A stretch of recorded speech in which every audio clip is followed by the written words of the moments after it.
Assalamualaikum warahmatullahi wabarakatuh. Kisah Nabi Yunus alaihissalam menjadi salah satu cerita yang paling terkenal di kalangan umat Islam.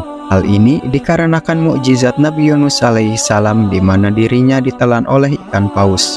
Nabi Yunus alaihissalam yang sadar akan kesalahannya pun bertasbih memohon ampun kepada Allah Subhanahu wa Ta'ala, yang kemudian dikenal sebagai doa Nabi Yunus. Bagaimana kisah Nabi Yunus alaihissalam selengkapnya? Ini dia riwayat lengkap dari silsilah keluarga hingga kembalinya Nabi Yunus alaihissalam kepada kaumnya. Nabi Yunus alaihissalam memiliki nama lengkap Yunus bin Matta binti Abu Matta. Matta merupakan nama sang ibunda. Diriwayatkan, Matta merupakan nama ibu dari Nabi Yunus alaihissalam. Sebagaimana dalam salah satu keterangan atau pendapat yang disampaikan oleh Ibnu Athir dalam Al-Kamil fi Al-Tariq. Menurut salah satu pendapat, tidak dinasabkan salah satu nabi kepada ibunya kecuali Nabi Isa bin Maryam dan Nabi Yunus bin Matta. Namun, riwayat yang lain menyebutkan bahwa Matta adalah nama ayah Nabi Yunus alaihissalam, sehingga bernama Yunus bin Matta bin Abu Matta. Hal tersebut sebagaimana disampaikan Ibnu Hajar dalam kitab Fathul Bari dan kitab Tafsir Al-Alusi. Setelah kita mendengar silsilah dari keluarga Nabi Yunus alaihissalam, selanjutnya kita akan masuk ke dalam pembahasan kisah Nabi Yunus alaihissalam yang diutus di tengah penduduk Ninawa dan pergi meninggalkannya. Nabi Yunus alaihissalam diutus oleh Allah Subhanahu wa Ta'ala untuk menyampaikan ajaran tauhid kepada bangsa Assyria, Ninawa, Irak. Nabi Yunus alaihissalam harus menempuh jarak yang jauh dari Palestina hingga ke Irak untuk berdakwah. Bangsa Assyria merupakan bangsa yang makmur dari segi sumber daya alam dan sumber daya manusianya. Kendati demikian, bangsa Assyria yang berada di Ninawa tersebut tidak menyembah Allah Subhanahu wa Ta'ala. Mereka menjadikan berhala sebagai Tuhan dan sering mengadakan ritual untuk pemujaan berhala. Kedatangan Nabi Yunus alaihissalam tentu mendapat penolakan keras dari bangsa Assyria.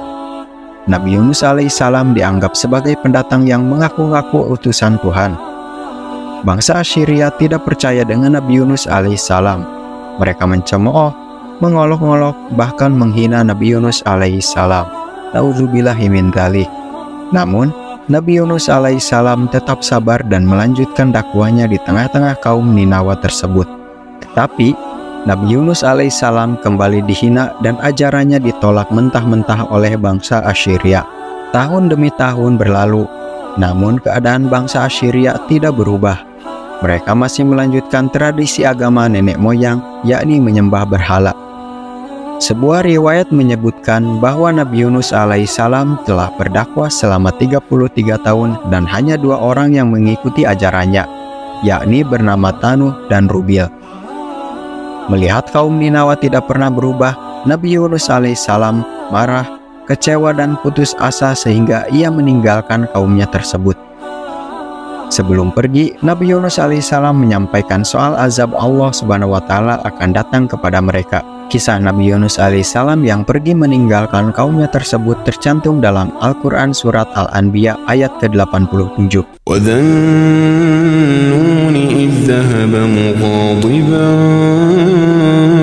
فظن أن لن نقدر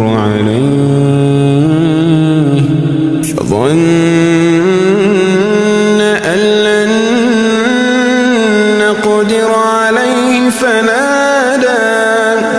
فنادى في الظلمات أن لا إله إلا أنت سبحانك إني كنت من الظالمين.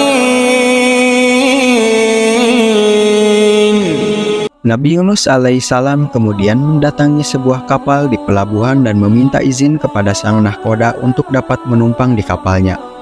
Nahkoda kapal pun mengizinkan Nabi Yunus alaihissalam untuk menaiki kapalnya meski ia tahu bahwa kapalnya tersebut sudah kelebihan muatan. Setelah berlayar, tepatnya sedang berada di tengah laut, cuaca mendadak berganti. Jika sebelum berangkat terlihat cerah, Kini langit menjadi gelap disertai angin kencang dan gelombang yang tinggi. Hingga akhirnya sang nahkoda kapal meminta para penumpang membuang barang mereka ke tengah laut dengan harapan beban kapal berkurang dan kapal kembali stabil. Sayangnya, hal tersebut belum membuat kapal menjadi stabil dan membuat nahkoda mengambil keputusan lain, yakni mengundi nama penumpang untuk dikeluarkan dari kapal. Nama Nabi Yunus alaihissalam pun termasuk ke dalam undian tersebut. Beberapa kali diundi, nama Nabi Yunus alaihissalam selalu keluar menjadi orang yang harus dikeluarkan dari kapal. Nabi Yunus alaihissalam tidak merasa keberatan dan ikhlas dengan undian tersebut karena ia merasa sudah takdirnya untuk turun dari kapal. Kemudian, Nabi Yunus alaihissalam menceburkan dirinya ke laut. Beliau terombang-ambing di lautan dan Allah Subhanahu wa Ta'ala pun memerintahkan seekor ikan besar yang disebutkan adalah paus untuk menelan Nabi Yunus alaihissalam. Kisah Nabi Yunus alaihissalam yang ditelan paus ini tertulis dalam Al-Quran surat As-Saffat ayat 139-144. Nabi Yunus alaihissalam mengira dirinya telah meninggal dunia karena keadaan yang begitu gelap. Kemudian Allah Subhanahu wa Ta'ala menyampaikan wahyunya bahwa Nabi Yunus alaihissalam saat ini sedang berada di dalam perut paus. Utusan Allah Subhanahu wa Ta'ala ini pun segera bersujud untuk mengucap syukur. Setelahnya, dari dalam perut paus, Nabi Yunus alaihissalam mendengar para makhluk laut bertasbih memuji Allah Subhanahu wa Ta'ala. Nabi Yunus alaihissalam pun tersadar atas kesalahannya. Ia sadar bahwa dirinya salah telah meninggalkan kaumnya begitu saja. Nabi Yunus alaihissalam pun bertasbih memuji Allah Subhanahu wa Ta'ala dan memohon ampun kepadanya atas perbuatannya yang tercela, yakni meninggalkan kaumnya. Ada beberapa pendapat mengenai lama waktu Nabi Yunus alaihissalam di perut paus. Ada yang berpendapat Nabi Yunus alaihissalam berada di perut paus selama 7 hari. Namun, yang paling terkenal adalah 40 hari. Setelah lama berada di dalam perut paus, Allah Subhanahu wa Ta'ala pun memerintahkan paus untuk memuntahkan Nabi Yunus alaihissalam. Utusan Allah Subhanahu wa Ta'ala tersebut keluar dalam keadaan lemah dan sakit dan terdampar di tempat yang tandus. Di sanalah Allah Subhanahu wa Ta'ala menumbuhkan sejenis labu untuk Nabi Yunus alaihissalam. Kisah Nabi Yunus alaihissalam yang terdampar di tanah tandus ini pun dituliskan dalam Al-Quran surat As-Saffat ayat 145-146. Sementara itu, bangsa Assyria di Ninawa ditimpa azab dari Allah Subhanahu wa Ta'ala sesuai dengan perkataan Nabi Yunus alaihissalam. Sebelum sang Nabi meninggalkan kaumnya tersebut, angin kencang dan petir memporak-porandakan desa kaum Ninawa tersebut. Mereka bahkan mencari Nabi Yunus alaihissalam, namun tidak ketemu karena Nabi Yunus alaihissalam kala itu sudah pergi meninggalkan mereka. Bangsa Assyria pun tersadar dan akhirnya mereka melakukan taubat serta bertasbih menyebut nama Allah Subhanahu wa Ta'ala. Melihat kesungguhan serta kejujuran bangsa Assyria, Allah Subhanahu wa Ta'ala pun menghentikan azabnya. Peristiwa tersebut sebagaimana diceritakan Allah dalam surat Yunus ayat 98. Allah Subhanahu wa Ta'ala kemudian menuntun kembali Nabi Yunus alaihissalam kepada kaumnya. Bangsa Assyria pun bersukacita atas kembalinya Nabi Yunus alaihissalam kepada mereka. Allah Subhanahu wa Ta'ala pun memberikan kenikmatan hidup untuk Nabi Yunus alaihissalam dan kaumnya. Salah satu doa yang memiliki kedudukan tinggi dan terkabul doanya adalah doa Nabi Yunus alaihissalam.